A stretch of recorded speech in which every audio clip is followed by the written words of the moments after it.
Semangat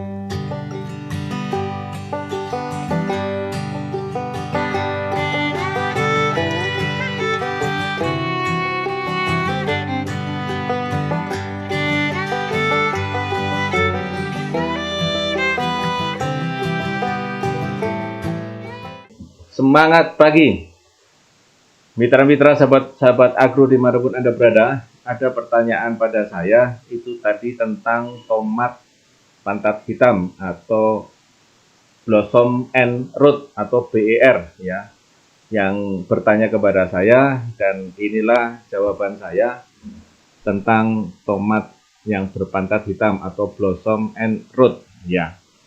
Nah, sahabat-sahabat agro, mitra-mitra agro, barangkali ada yang belum kenal dengan saya. Nama saya adalah Adi Nugroho yang banyak mengawal teknologi pembukaan pada PT Natura Nusantara. Sahabat-sahabat agro, mitra-mitra agro, dimanapun Anda berada, blossom end root ini atau BER ini bukanlah penyakit ya. Bukanlah penyakit ya. Coba kita lihat ya, kalau tanaman tomat kita terguyur oleh air hujan di permukaannya, kemudian setelah reda hujan tadi akan reda, maka air hujan tadi mengumpul di bagian pantatnya, dan ini menyebabkan sel kulit pada bagian bawahnya turgid atau melunak. Nah, setelah cuacanya panas, maka terjadi plasmolisa atau lisis ya, sel-sel itu akan mengalami kerusakan dan terjadilah BER atau blossom end root atau pantat hitam pada buah tomat. Inilah kejadiannya adalah seperti ini teman-teman dan sahabat-sahabat agro ya. Kembali ke BER ya, bukanlah penyakit tetapi karena kekurangan unsur utamanya yaitu kalsium atau Ca. Karena pada tomat dibutuhkan kalsium dalam jumlah banyak terutama pada tanaman mudanya.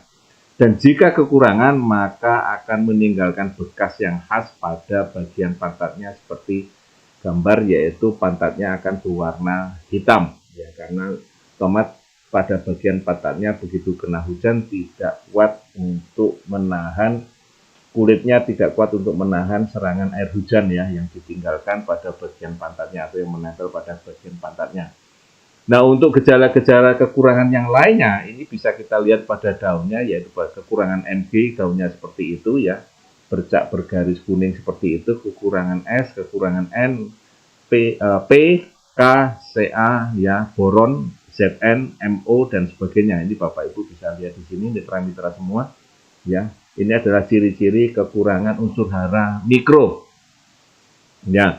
Nah, Ca ini dibutuhkan dalam cukup jumlah yang besar ya sebagai pupuk dasarnya, karena kalau kita hitung ya kebutuhannya per hektarnya bisa mencapai 126 kilo ya, khusus untuk kalsium atau Ca-nya itu sendiri.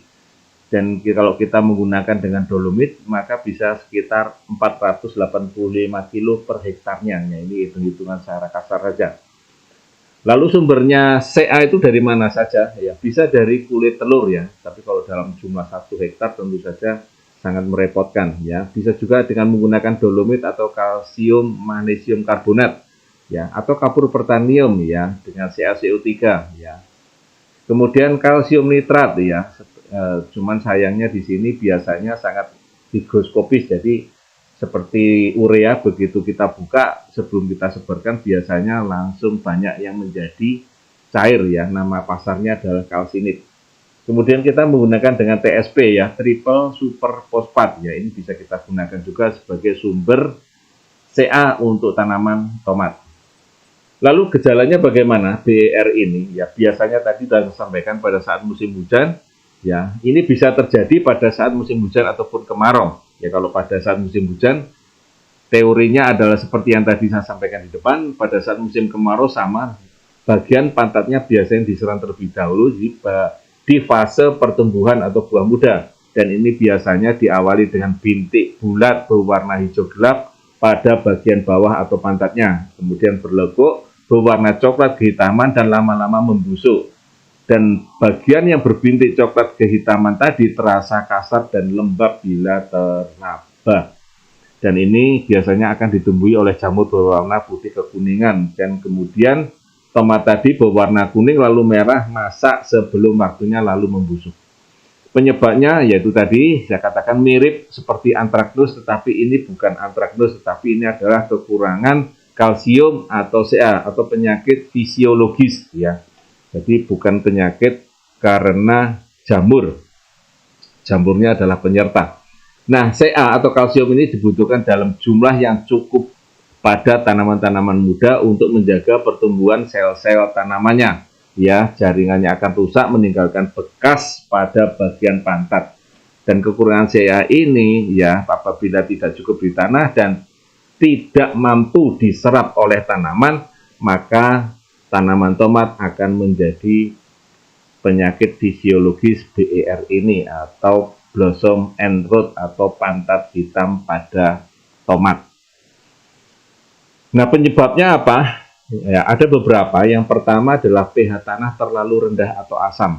Ya, ini kalau terlalu rendah maka penyerapan unsur Ca-nya terganggu sehingga pH mesti dinaikkan. Terlalu menggunakan banyak nitrogen atau urea ya ataupun NPK. Ya, atau mungkin ini tanah bekas tanaman padi yang sebelumnya menggunakan banyak urea, maka sekarang kita menanam tomat, nah nitrogen itu tertinggal di dalam tanah. Kemudian fluktuasi kelembapan tanah, ya ini karena terlalu lembab. Kerusakan akar ketika membersihkan gulma, ya ini bisa jadi karena penyerapan Ca-nya menjadi terganggu karena akarnya yang rusak. Jadi tomat ini akan membantu kerusakan akar terlebih dahulu atau membuat akar yang baru dulu, baru kemudian dia bisa menyerap Ca-nya. Yang kelima adalah pemupukan yang berlebih, ya. Nah, untuk menjaga pH tentu saja ada pemberian dolomit atau kapur pertanian dengan dosis 1 ton per hektarnya atau 6,5 hingga 6,5 ini rentang pH yang dibutuhkan oleh tomat ya. pH yang dibutuhkan oleh tomat ini memiliki rentang 6,5 sampai 6,0, 6,0 sampai 6,5 ya, dijaga di situ ya. Jadi mulai dari sejak awal berikanlah pengapuran ya dolomit ya 1 ton per hektar atau sesuai dengan kebutuhan. Ya, kalaupun tidak ada alatnya minimal ya diberikan antara 300 hingga 500 kilo per hektarnya. Yang berikutnya adalah pemupukannya yang seimbang, artinya jangan terlalu banyak memberikan nitrogen pada tanaman karena ini akan menghambat penyerapan unsur Ca.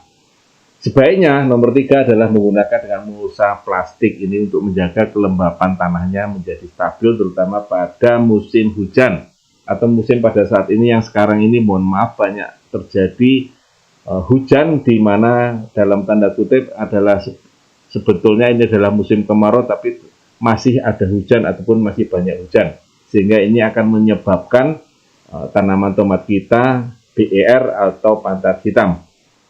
Pemberian pupuk sesuai dengan kebutuhan ini sangat membantu ya supaya tidak terjadi pH-nya terlalu asam atau penyerapan Ca-nya menjadi optimal ya karena Ca tidak bisa diserap secara cepat. Nah, ini adalah anjuran dolomit ya, apabila pH-nya 4 maka disarankan adalah 10,24 ton per hektarnya, sedangkan kalau 6 750 kilo per hektarnya ya. pH-nya 6 750 kilo per hektarnya atau 0,75 ton per hektarnya. Ya, ada dua jenis ya, ada yang padat dan ada yang cair ya. Digunakan kalau yang padat adalah ditaburkan, sedangkan yang cair bisa diaplikasikan dengan disemprotkan. Nah, ini adalah pemupukan susulannya ya, ada berbagai macam ataupun ragam cara pengocorannya. Nah, ini adalah salah satu cara pengocoran untuk 50 tanaman ya. Dengan diambil 1 gelas per 250 ml-nya ya. Ini seperti ini bisa dilihat ya dengan menggunakan NPK, KNO3 merah, KNO3 putih ya. Totalnya adalah 300 untuk 10 hari setelah tanam, 350 setelah 20 hari setelah tanam, 390 setelah 30 hari setelah tanam, 400 pada usia 40 hari setelah tanam, dan 430 setelah 60 hari setelah tanam. Lalu bagaimana dengan penggunaan teknologi nasanya? Ya bisa kita awali karena tanaman tomat ini adalah tanamannya rentan terhadap jamur juga. Ya, maka alangkah baiknya kalau kita menggunakan dengan pupuk kandang ataupun pupuk-pupuk alam yang lainnya ataupun pupuk dari ternak ya, ini sebaiknya ambillah yang sudah jadi atau yang sudah di atas 5 bulan ke atas, yang sudah jadi, tidak berbentuk, tidak berbau, dan tidak berasa.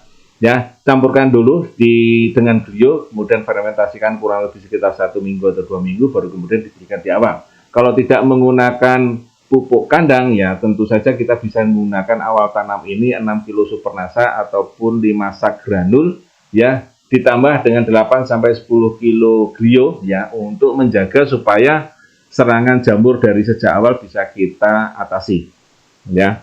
Kemudian 10 hari setelah tanam kita bisa berikan 3 tutup nasa dan hormoniknya ya, 3 tutup campuran. Terlebih dahulu nasa dan hormonnya kita campur terlebih dahulu, baru kemudian kita ambil 3 tutup ya, 3 tutup per tangki 15 liter. Andai kata tangkinya di atas 15 liter, bisa kita tambahkan 1 tutup lagi. Kemudian di awal tanam 20 hari, 30 hari ya, 40 hari ini masih bisa kita semprotkan ya POC nasa dan hormonnya sampai 60 hari setelah tanam dengan 4 tutup per liter air. Nah, power bisa kita berikan di usia kurang lebih sekitar 30 hari setelah tanam. Ini dosisnya adalah 3 sampai 6 kilo power nutrisi ya, bisa kita aduk dengan air, kita siramkan. Atau bisa juga kita dengan menggunakan free top 2 sampai 3 gram per liter airnya ya, kita semprotkan. Untuk mencegah jamurnya, ini tadi sudah disampaikan di awal tanam ya, karena memang tomat ini adalah tanaman yang berbatang lunak dan mudah terserang oleh jamur, maka glio ini menjadi sangat penting ya, diberikan dari sejak awal. Kemudian bisa juga dicampur dengan klorin untuk mencegah bakteri. Jadi glio ini disarankan untuk ditaburkan ya, ditaburkan atau disiramkan ya, bersamaan dengan pemupukan atau disiramkan tersendiri pada saat kocoran ya, untuk mencegah adanya jamur ya. Untuk penyemprotan bisa tambahkan dengan klorin ya, 1 sendok klorin per tangkinya disemprotkan untuk mencegah bakteri ataupun jamur yang dari atas, disemprotkan secara berkala ya, kurang lebih antara 10 hingga 15 hari sekali atau sesuai dengan kebutuhan. Kalau hujan tentu saja agak menjadi lebih sering. Nah, sahabat-sahabat agro, mitra-mitra agro, demikian tadi cerita kita tentang BER atau pantat hitam pada tanaman tomat. Mudah-mudahan bisa bermanfaat ya. Kita lain waktu, lain tema kita akan ketemu lagi. Barangkali ada teman-teman yang pengen memberikan atau bertanya tentang sesuatu, bisa memberikan informasinya di kolom komentar ya. Ataupun pengen mendapatkan tema tertentu, silakan hubungi saya ya, atau mungkin tulis di kolom komentar. Terima kasih telah melihat video ini, mudah-mudahan bermanfaat ya. Tetap semangat dan semangat pagi. Wassalamualaikum warahmatullahi wabarakatuh.